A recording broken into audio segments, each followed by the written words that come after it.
Shalom, all praises, glory, and honor unto Yahweh, by Hashem, Yahweh Shai, by Hashem, Kakodash.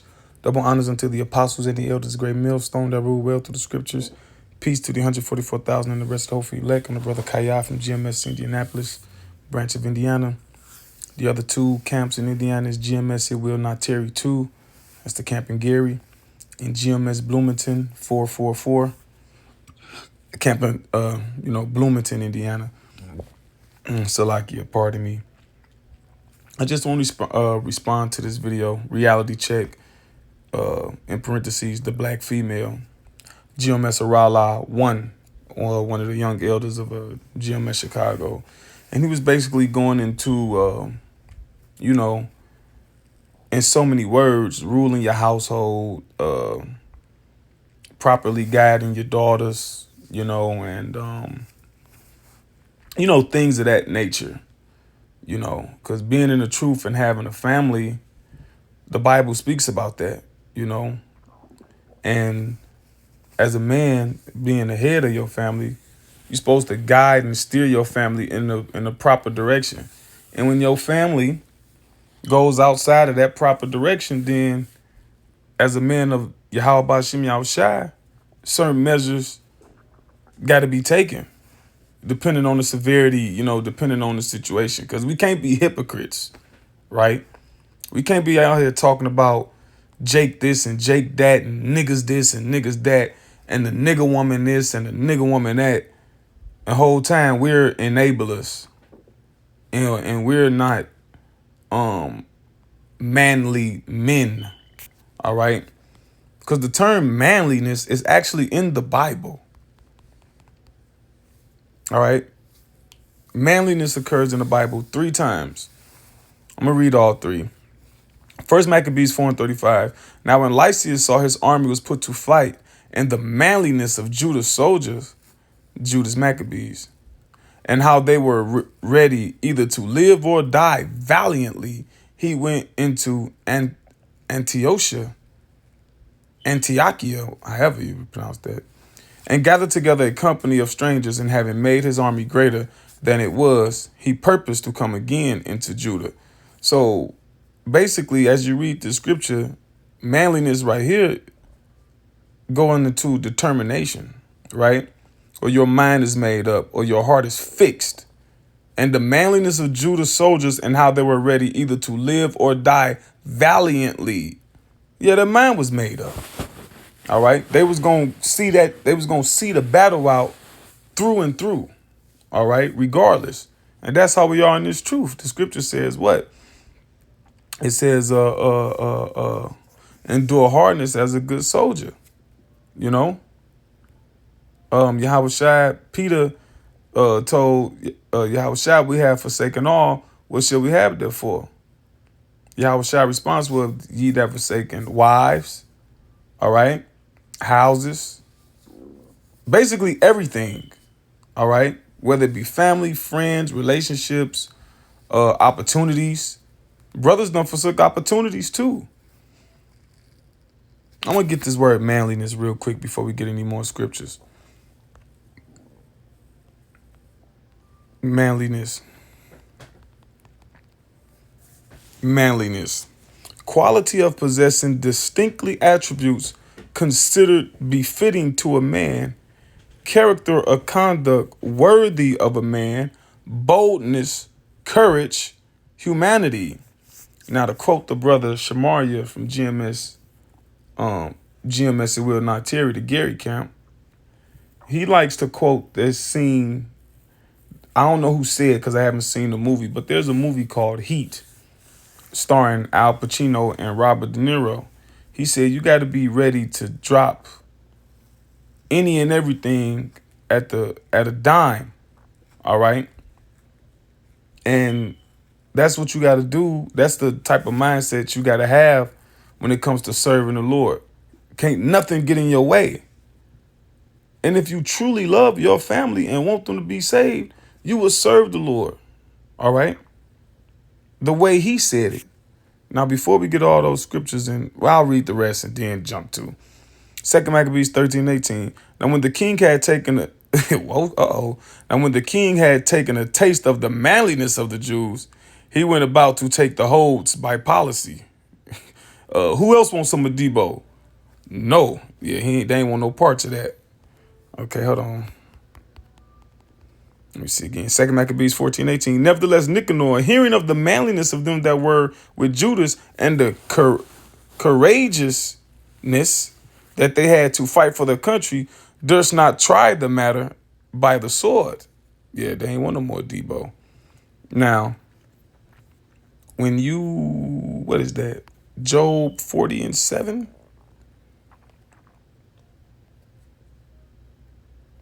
Job 40:7. Gird up thy loins now like a man. I will demand of thee and declare thou unto me. So the Lord told Job to be a man. Now, but when you look up the word man in this particular scripture, is gabar, which means warrior. A warrior puts nothing before the battle. All right. And being in his truth is a fight. It's the ultimate battle. And anything, cause see, when your mind ain't on the battle, when your mind ain't on the war, that's when you put yourself in jeopardy and you put others in jeopardy. Like when you got, what's that movie, Dead Presidents? I think it's Dead Presidents. When they was off in the war, one dude was kept looking at the picture of his wife or something like that. And Lorenz Tate was like, look, I don't, while I'm out here, they don't exist.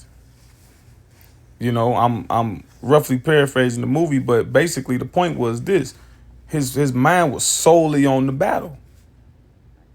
Cause when your shit elsewhere, it shows, and then you'll lack and you'll slip and you'll fall, and then the shit that you think you love, you actually jeopardizing.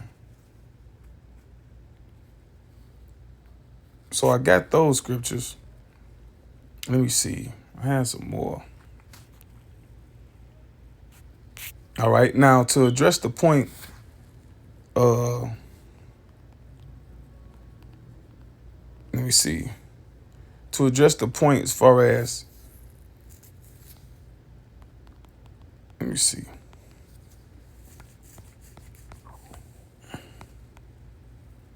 Let me see. Sirach 7:25. Sirach 7:23. Has thou children, instruct them, and bow down their neck from their youth. Yeah. All right, you can spoil your children, and that's not even, I don't even like the term spoil, but ain't no wrong with doing for your children, engaging with them. But you do it according to the scriptures. The scripture speaks about, especially as a father. As a father, you're not a friend. You're not a peer. You're someone to be honored and respected and feared. And listened to. Instruct them and bow down their neck from their youth. Yeah, they have to be, raise them up in order. And the older they get, the tighter the order gets. Has thou daughters? Have a care of their body. Right. Don't be letting the mother and the daughters just do anything, man. You see that in the world, man. You'll see 16-year-old girl, 15-year-old, 14, 13, 12, 11, flat ironing her hair, dyeing it, wearing tights, wearing skin tight, full body suits, just doing anything. But you see those things in the truth too, with different brothers and their families and kids and whatever. And you don't say nothing, that's not your business. But depending on the situation, you say something. Look, everything is spiritual, everything is situational, depending on the relationship, the rank and file, how you address things and deal with things orderly, But hey, if you going against the scripture, you're going against the scripture. And especially you trying to reprimand and tell somebody else something, you even got your own household in order. You got to be really, and the reason why you ain't got your household in order, because you ain't scared, because you scared to serve the Lord fully in the and the risk of losing the family.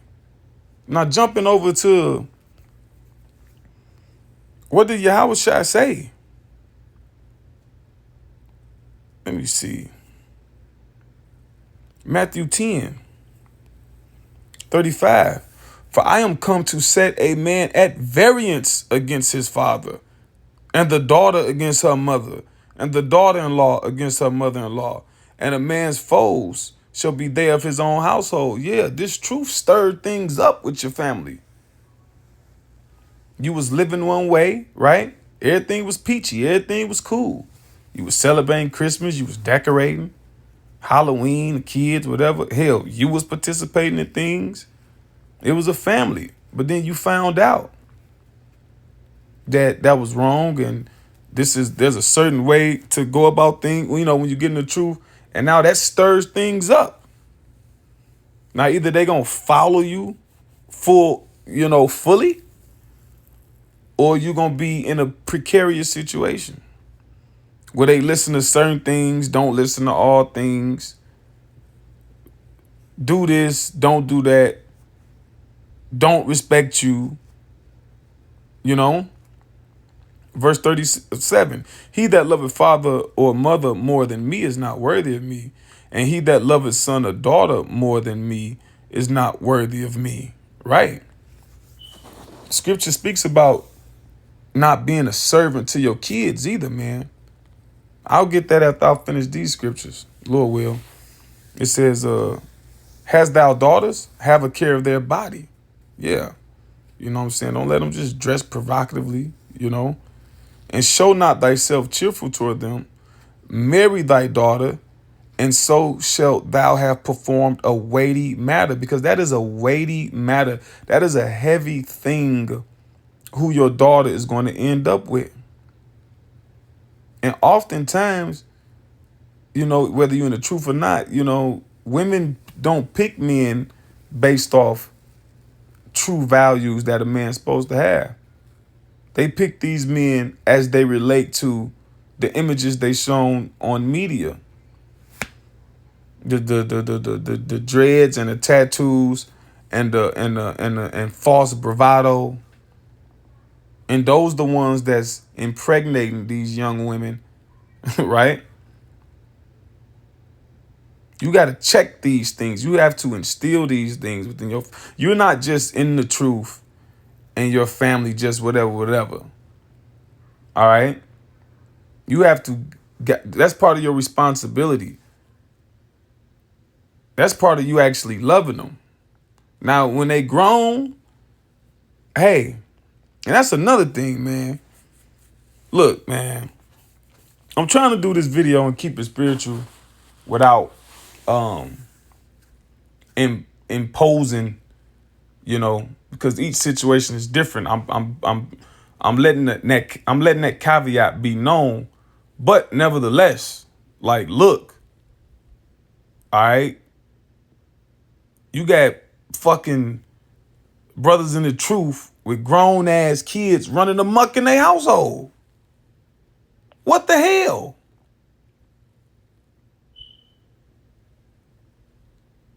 It says, marry thy daughter, and so shalt thou have performed a weighty matter, but give her to a man of understanding. Yeah, a man of the Lord.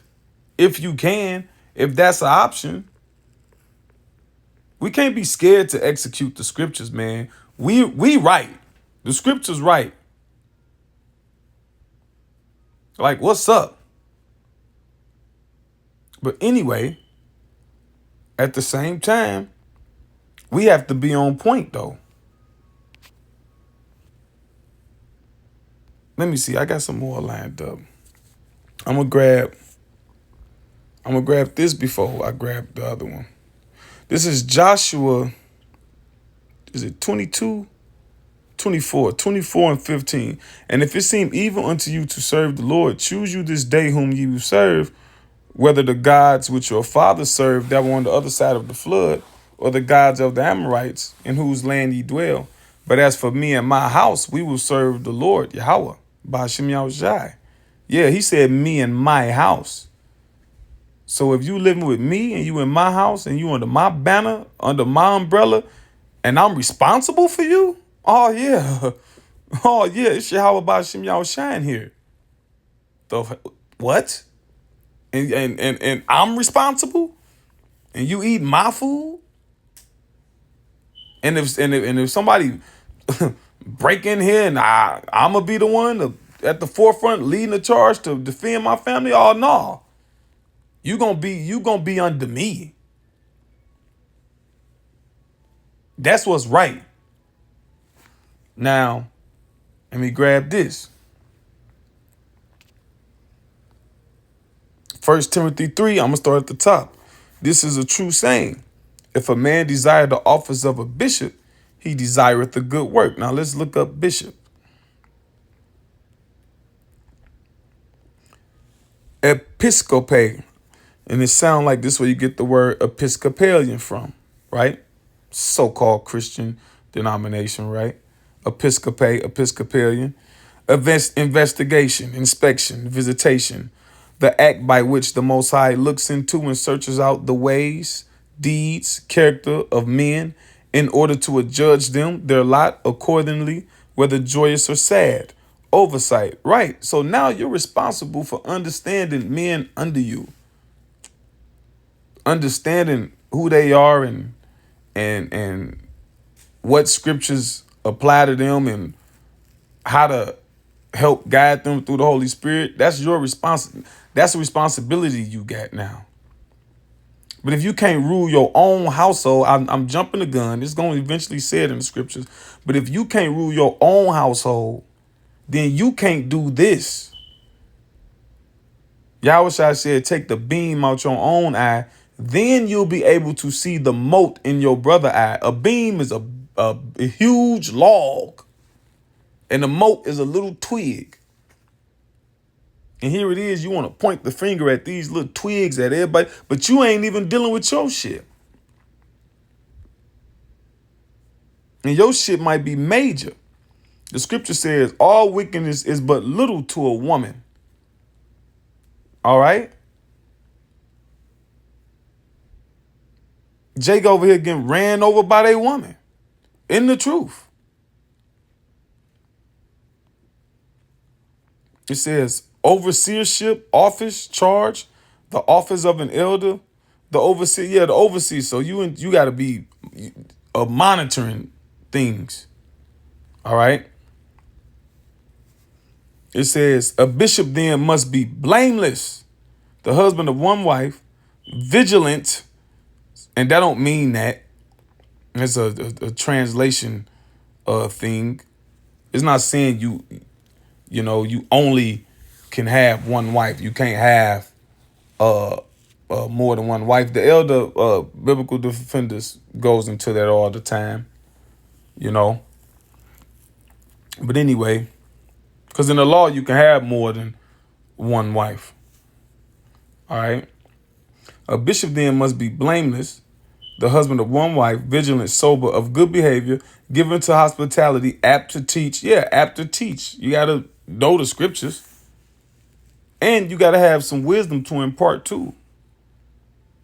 You got to have some a level of how to maneuver in the world, how to act at the workplace on the job. A lot of brothers don't know how to act in the workplace on the job. A lot of brothers don't know how to act at the grocery store, talking in public, just being out in public, talking. I was one of them. Yeah, I first came with the truth, tripping. Brothers until refining and tuning and tuning. That's what the brothers for. That's what the bishops for. They apt to teach. Look, brother, that ain't how you do that. On the job training, in the truth training. Not given to wine, no striker, not greedy or filthy lucre, but patient, not a brawler, not covetous, one that ruleth well his own house. See, before you get to overseeing and looking into the characters of other men and making judgments, because that's what bishop go into, episcope, which also that sounds like the word scopeo, episcope, scopeo, to look at intently. Yeah.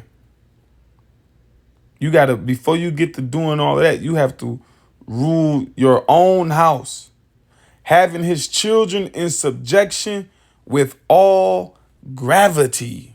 Let me look that in let me see what the NLT say. He must manage his own family well, having children who respect and obey him. See, that's what the Bible say. Your children must respect and obey you. What does the Bible say about an unruly and disrespectful child? It says, bring him to the elders and get and obsolete him.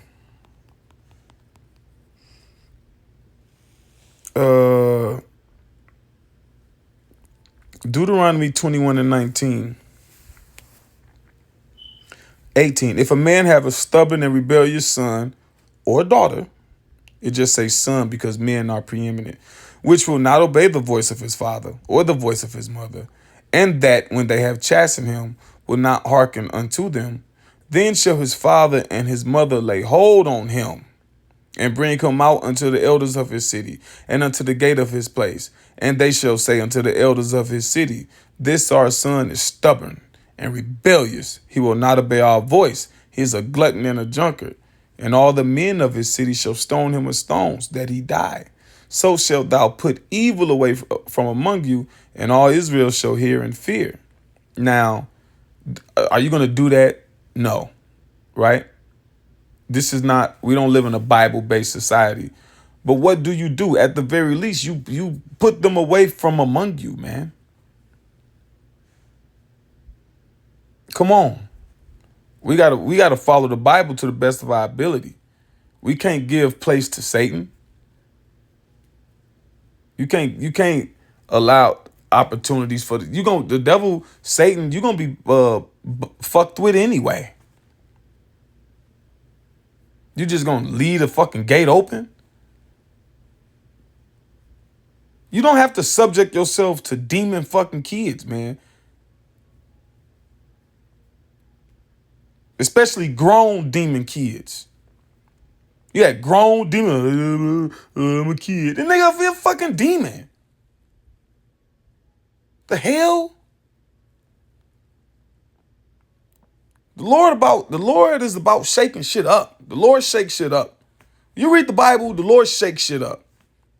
Should be cool, should be smooth. Shit you think is one way, and then bow. Shit just be shooken all up. You know. Yahweh Shai said, I read the scripture, the Lord have come to set a man at variance. This truth puts you at, now depending on what situation you in, you might have to abase yourself. You might have to, take the low. Hell, I'm poor. I'm living with my mom, or I'm living with my grandma, being a young man in the truth or whatever, whatever the situation. You living with somebody and they doing all type of manner of wickedness. You can't be up in there just, thus said the Lord, you ain't supposed to be smoking weed. That's just not wise. So each situation is different. You got to weigh it out through the spirit and balance it. But you in a situation, you in your own shit, and you ain't the governor of your own shit, and this what you dealing with, that ain't girding up your loins and being a man. What can the Lord do with that? Anyway, that's all I had. Is that all I had? Let me see. Let me just double check.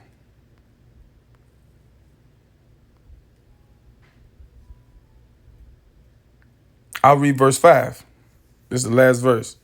For if a man know not how to rule his own house, how shall he take care of the church of the Most High? So with that, Lord willing, this was an edifying lesson to the hopeful elect. All praises, glory, and honor unto Yahweh, by Hashem Yahushai, by Hashem Kakodah. Shalom.